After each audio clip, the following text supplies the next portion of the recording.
Le festival de Cannes et la Croisette a été très ému, touché même par l'émotion qui se dégage du film de Nanni Moretti, La chambre du fils, qui raconte le traumatisme que représente la disparition d'un enfant au sein d'une famille. Et pour la première fois, l'enfant chéri du cinéma italien ne signe pas un récit autobiographique. Dominique Poncet, Christophe Hilary. L'homme qui a bouleversé la Croisette aujourd'hui, le voici. C'est Nanni Moretti. Les habitués du festival le connaissent.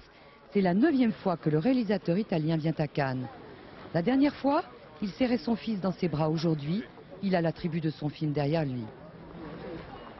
Image symbolique du changement qui s'est opéré chez ce cinéaste.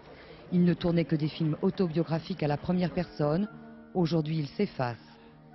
La chambre du fils, qui entre ce soir en compétition, traite de la pire des dévastations, celle provoquée par la mort d'un enfant au sein d'une famille heureuse.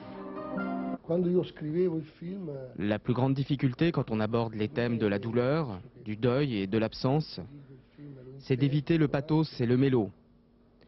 J'ai dû beaucoup travailler les dialogues pour arriver au réalisme et à la vérité de l'interprétation.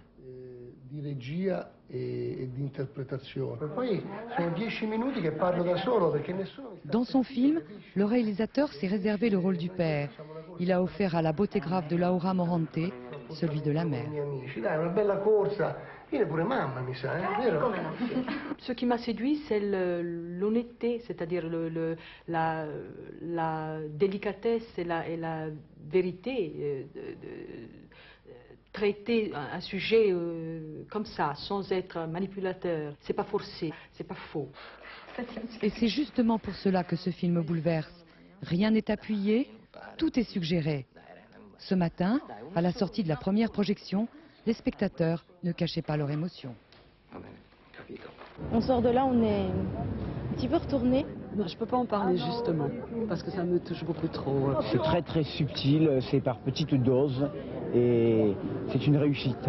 À la traditionnelle séance photo, Nanni Moretti et son équipe sourient. Ils ont toutes les chances de figurer dimanche au palmarès.